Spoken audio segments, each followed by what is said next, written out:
ఉద్యోగం అనే ఈ యొక్క కార్యక్రమం కొరకు ఎదురు చూస్తున్న దేవుని యొక్క ప్రియ బిడ్డలారా, ప్రభునామమున మీ అందరికీ కూడా మా యొక్క ప్రత్యేక వందనాలు మేము తెలియజేస్తున్నాం. చాలామంది బిడ్డలు ఉద్యోగం అనే కార్యక్రమం ద్వారా నేను బహుగా బలపడుచున్నాము, దేవుడు ఆత్మ మమ్మల్ని బలపరుస్తున్నది అని యవనస్తులు చాలామంది మాకు ఫోన్ చేస్తుంటున్నారు. ప్రభుని బట్టి చాలా సంతోషిస్తుంటున్నాం.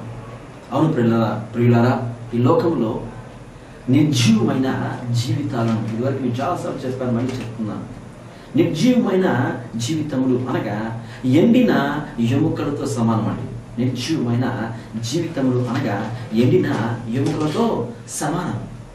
ఆ రోజు దేవుడు చెప్పాడు ఇశ్రాయేలుల జనాంగం గురించి. ఆయన అన్నాడు, ఎవరితో చెప్పాడు? ఎహెజ్కేలుతో చెప్పాడు. ఏమని? ఎండిన ఎముకలను ఎక్కడ చూడమన్నాడు? ఆ యొక్క లోయలో చూడమన్నాడు. ఆ యొక్క లోయలో చూడమన్నాడు. లోయలో చూడమని ఆయన చెప్పిన మాట ఏమిటంటే, నేను వాటికి జీవం ఇస్తాను అన్నాడండి. దేవుడు జీవము ఇస్తానని చెప్పాడు. ఆ ఎముకలకి జీవం ఇస్తానని చెప్పాడు. మరి ఈరోజు అనేకులు చక్కగా కనపడుతూ ఉంటారు, కానీ ఆత్మ సంబంధమైన జీవితంలో ఎండిపోయి ఉన్నారండి. నమ్ముతారా? మీరు ఒప్పుకుంటారా? చాలా మంది ఎండిపోయి ఉన్నారు. యవనస్తురాలు ఎండిపోయి ఉన్నారు. ఆ నిర్జీవమైన వారికి ఆనాడు జీవం ఇచ్చాడు ఎవరు? దేవుడు తన యొక్క ప్రవక్త అయిన ఎహెజ్కేలు ద్వారా. ఈరోజు అనేకులైనటువంటి ఆత్మను దేవుడు ఎన్నుకొని వారిని లోకంలోకి పంపిస్తున్నాడు ప్రకటించమని. ఆ ప్రకటన ద్వారా అనేకులు జీవాత్మను పొందుకొనుచున్నారు, దేవునిలో నడిపింపబడుతున్నారు, బలపడుతున్నారు. మా ఈ యొక్క ఉద్యోగం కార్యక్రమం ఉద్దేశం కూడా అదే, అనేక ఆత్మలను బలపరచాలని. అన్నాడు అపోస్తలుడైన పౌలు అన్నాడు, మీకు బాగా తెలిసిన విషయమే. రెండవ కొరింథీ అపోస్తలుడైన పౌలు రెండవ కొరింథీయులకి ఒక మాట రాస్తాడు. ఏమని రాస్తాడంటే మనం గమనిద్దాము. 1వ వచనం మనం గమనించినట్లయితే 2వ వచనం చూద్దాం. దైవాశక్తితో మీ ఎడల నేను ఆసక్తి కలిగి ఉన్నాను. Praise the Lord. దైవాశక్తితో మీ ఎడల ఆసక్తి కలిగి ఉన్నాను నేనని అపోస్తలుడైన పౌలు చెప్తున్నాడు. మేము కూడా ప్రేమించే వాళ్ళారా, దైవాశక్తితో మీ ఎడల, ఈ యొక్క కార్యక్రమం చూస్తున్న వారి ఎడల, అనేకుల ఎడల మేము ఆసక్తి కలిగి ఉన్నాం. ఏ ఆసక్తి అది? దైవాశక్తి. ఎందుకు ఈ యొక్క దైవాశక్తి అనగా, ఎందుకనగా పవిత్రురాలైన కన్యకునిగా, ప్రైజ్ ది లార్డ్, పవిత్రురాలైన కన్యక అంటే పవిత్రమైన కన్యకగా ఎవరిని? పవిత్రురాలైన కన్యకునిగా ఒకడికి పురుషునికి. Praise the Lord. క్రీస్తునందు ప్రేమించే వాళ్ళారా, ఈ యొక్క ఉద్యోగం అనే కార్యక్రమం యొక్క ఉద్దేశం ఏమిటంటే, పవిత్రురాలైన కన్యక ఒకే ఒక పురుషునికి. ఆ పురుషుడు ఎవరంటే యేసుక్రీస్తు ప్రభు. ఆ పురుషునికి ఏం చేయాలని మా యొక్క ఉద్దేశం అంటే, ఆ పురుషునికి అనగా క్రీస్తుకు సమర్పింపబడాలనే దేవునికి స్తోత్రం. ఈ లోకంలో ఉన్న ప్రతి బిడ్డను అనగా ప్రతి ఒక్క విశ్వాసిని, నశించిపోచిన ప్రతి ఒక్క ఆత్మను, కృంగి ఉన్న ప్రతి ఆత్మను వాక్యం ద్వారా లేవనెత్తి ఆనాడు అపోస్తలుడైన పౌలు ఏ ఆసక్తి కలిగి ఉన్నాడో, మరి ఈ యొక్క ఉద్యోగం అనే కార్యక్రమం యొక్క ముఖ్య ఉద్దేశం కూడా ఏమిటంటే, మేము మీ ఎడల దైవాశక్తి కలిగిన వారమే. కారణం ఏమిటంటే, క్రీస్తు ప్రేమ మమ్మల్ని బలవంతము చేయించున్నదన్నాడు అపోస్తలుడైన పౌలు. అదేవిధంగా క్రీస్తు ప్రేమ మమ్మలను ఈ యొక్క ఉద్యోగాన్ని నడిపిస్తున్నది. ఈ యొక్క క్రీస్తు ప్రేమ మమ్మల్ని బలవంతం చేస్తున్నది కనుక అనేకమైన ఆత్మలను దేనికి ప్రదానం చేయాలని? క్రీస్తుకు ప్రదానం చేయాలని దేవునికి స్తోత్రం. ఈ లోకానికి ప్రదానం కాదు. లోకంలో ఉన్న ఈ యొక్క రాజు, ఈ లోక రాజు ఎవడండి? సాతానుడికి ప్రదానం చేయాలని కాదు. అంటే సాతానుడు పట్టుబడి బంధించి ఉన్న వారి యొక్క జీవితాలకు ఆ రోజు జీవాత్మ కలుగును గాక అని చెప్పేసి మరి ఎహెజ్కేలు పలికినప్పుడు అవన్నీ కూడా వాటి ఎవరికన్నీ కూడా జీవం వచ్చినట్టు వాక్యం సెలవిస్తుంది. కనుక ఈనాడు మేము మా యొక్క ఉద్దేశము, దేవుని యొక్క ఆత్మ ప్రేరేపణ, యవనస్తులను మా యొక్క ఈ యొక్క ఉద్యోగం అనే టీవీ పరిచయ ద్వారా పరిచయం చేయాలని మేము ఆశిస్తున్నాం. యవనస్తులు మాట్లాడినట్లయితే అనేకులు యవనస్తులు బలపడతారు. ఈ యొక్క ఉజ్జీవన కార్యక్రమం ఏంటంటే యవనస్తులను, ముఖ్యంగా యవనస్తులను పట్టుకొని వారిని ఆత్మీయంగా బలపరిచి వారిని దేవునికి సమర్పించాలని, యవనస్తులను వారిలో, ఎందుకంటే బలం బాగుంటుంది కదండి కదా, దేవుని యొక్క పరిచయం చేయడానికి వారు మంచి యోగ్యులండి. వారిని దేవుడు చక్కగా అభిషేకిస్తాడు. ఆ అభిషేకంలో వారు నిలిచి ఉండాలని మరి దేవుడి కొరకు పోరాడాలని, మరి దీని విషయమే మరి రోజు ఈ యొక్క ఉద్యోగం అనే ఆత్మీయ కార్యక్రమం ద్వారా మరి నా యొక్క ఆత్మీయ బిడ్డను మీకు పరిచయం చేయాలని ఆశిస్తున్నానండి.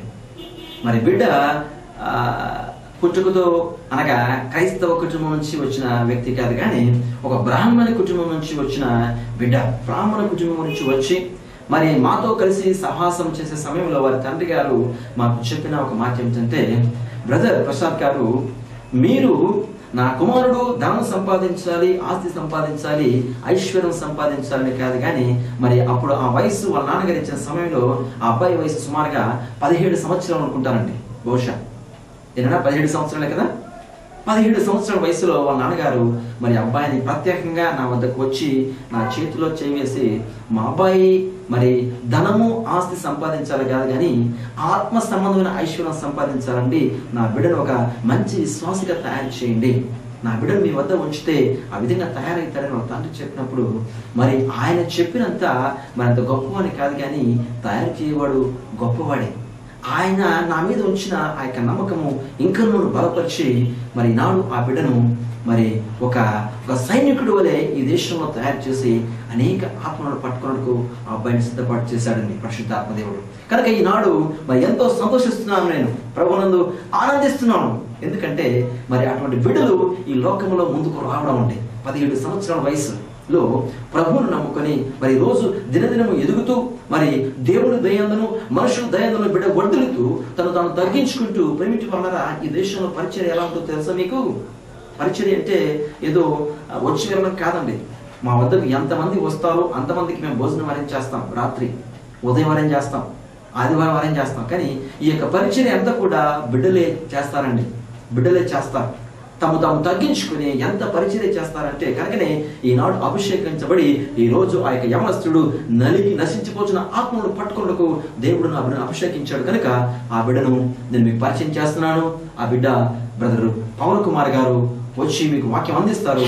దయచేసి ఆలకించండి, మీ యొక్క జీవితాలను మార్చుకోనండి.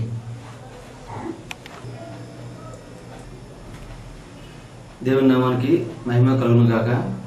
ప్రభు నామములో మీ అందరూ కూడా మాకు ప్రత్యేకంగా తెలియజేస్తున్నాం. మరి యొక్క ఉద్యమం ఈ కార్యక్రమం ద్వారా మీరందరూ కూడా అనేక దినాలుగా మరి దేవుని ద్వారా అనేక ఆశీర్వాదాలు పొందుకుంటూ ఆత్మ సంబంధంగా మీ యొక్క జీవితాలు బలపరచబడుకును, దినదినము కూడా అభివృద్ధి పరచబడుకును, అదేవిధముగా మరి నిర్జీవమైన జీవితాలు ఉజ్జీవింప చేయడం కూడా మరి ఈ యొక్క కార్యక్రమం మరి దేవుడు ఆశీర్వాదకరంగా ముందుకు నడిపిస్తున్నాడు. అందరూ బట్టి దేవునికి నామానికి మహిమను చెల్లిస్తూ ఉన్నాం. ఈ యొక్క కార్యక్రమం ద్వారా చాలా మంది మరి బలపడుతూ వారి యొక్క అభిప్రాయాలు మాతో పంచుకుంటూ ఉన్నారు.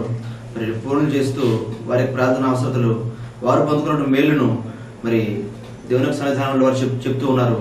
అందరూ బట్టి కూడా చాలా సంతోషిస్తూ ఉన్నాం. మరి ఈ దినాన్న అల్పుడైన నాకు మరి మీతో పాటు ఈ విధంగా 10 నిమిషాల పాటు మరి ఆయన యొక్క వాక్య పరిచయం చేయటకు దేవుడు ఇచ్చిన యొక్క అవకాశాన్ని బట్టి దేవుని యొక్క నామానికి మహిమను చెల్లిస్తున్నాను. ముఖ్యంగా మరి యొక్క కార్యక్రమం యొక్క ప్రాముఖ్యతను మరి సహోదరులు మీకు వివరించడం జరిగింది. ఎందుకంటే అనేక మంది ఆత్మలు ఈ లోకంలో నశించిపోతున్నాయి కనుక ఆ యొక్క ఆత్మను బలపరచాలని, ఆ యొక్క ఆత్మను తిరిగి ఉజ్జీవింప చేయాలని మరి సహోదరులు ప్రసాద్ గారి ద్వారా దేవుడు మరి జరిగిస్తున్న ఈ యొక్క పరిచర్యలో మరి ముఖ్యంగా ఆయన మరి అనేక మంది యవనస్తులను బలపరుస్తూ మరి అనేక మంది యవనస్తులను మరి ఉజ్జీవింప చేస్తూ మరి వారి ద్వారా సువార్తను ఇంకొన కూడా ఈ యొక్క లోకములో బలంగా ప్రకటన చేయాలని కూడా ఆయన ఆశ కలిగి మరి దేవుడు ఆయన ఒక బలంగా ఈ దేశంలో వాడుకుంటూ మరి ఆయన ద్వారా అనేక ఆత్మలను దేవుడు బలపరచుటకు ఆయన యొక్క సహాయాన్ని ఆయన అందిస్తూ మరి ఆయన కార్యక్రమాన్ని దేవుడు ఈ దేశంలో ఆయన ద్వారా ముందుకు నడిపిస్తున్నాడు. అందరి బట్టి కూడా చాలా సంతోషిస్తున్నాం. మరి ఈ దేశంలో నేను వచ్చిన తర్వాత సుమారు 9 సంవత్సరాలు అవుతుంది. అయితే నేను వచ్చినప్పుడైతే మరి రక్షణ లేకుండా ఈ లోక సంబంధంగా జీవిస్తూ దేవునికి వ్యతిరేకంగా జీవిస్తూ పేరుకైతే మా యొక్క తల్లిదండ్రులు క్రైస్తవులు కానీ నేనైతే మరి ఈ లోక సంబంధంగా అన్యులుగా జీవిస్తూ నా ఇష్టానుసారంగా ఉంటున్న సమయంలో మరి దేశం వచ్చిన తర్వాత మరి సంఘంలో సహోదరుల ద్వారా బలపరచబడి వాక్యం ద్వారా హెచ్చరింపబడి మరి నా యొక్క ప్రవర్తన మార్చుకుని నా యొక్క జీవితాన్ని సరి చేసుకుని మరి దేవుని యొక్క సన్నిధానంలో మరి ఈ దేశంలో మరి ఆ యొక్క అమూల్యమైనటువంటి రక్షణ భాగ్యాన్ని పొందుకున్నట్టుకు దేవుడు కృప చూపించాడు.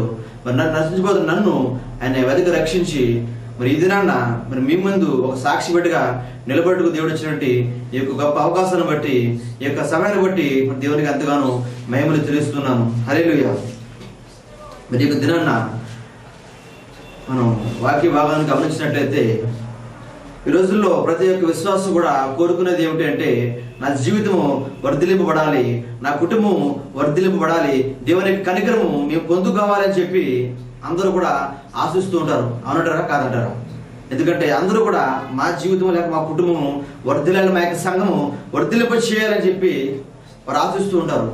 అయితే మన యొక్క కుటుంబం లేక మన యొక్క సంఘము వర్ధిల్లాలి అంటే, మన యొక్క వ్యక్తిగత జీవితము దినదిన అభివృద్ధి పరచబడాలి అంటే మనం ఏమి చేయాలంటే మరి పరిశుద్ధ గ్రంథం సెలవిస్తున్న మాట ఏమిటంటే భక్తుడైన సొలొమోను ఒక మాట సెలవిస్తున్నాడు. సామెతల గ్రంథము 28వ అధ్యాయము 13వ వచనం గమనించినట్లయితే అక్కడ పరిశుద్ధాత్మ దేవుడి ద్వారా అక్కడ సెలవిస్తున్న మాటలు ఏమిటంటే అతిక్రమములను దాచిపెట్టువాడు వర్ధిల్లడు, వాటిని ఒప్పుకొని విడిచిపెట్టువాడు కనికరము పొందును.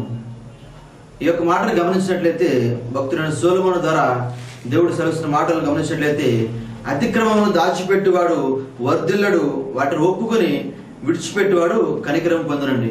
ఎవరు వర్ధిల్లరు అంటే ఎవరైతే ఈ యొక్క అతిక్రమాలు వారి హృదయాల్లో ఉంచుకుని, ఎవరైతే వారి హృదయాల పాపాన్ని ఉంచుకుని ఈ లోక సంబంధంగా జీవిస్తుంటారో వారి జీవితాలు వర్ధిల్లవని చెప్పి వారు దేవుని కనికరాన్ని పొందుకోవడానికి ఏమాత్రం అర్హులు కారని చెప్పి దేవుని యొక్క వాక్యము సెలవిస్తున్నదండి.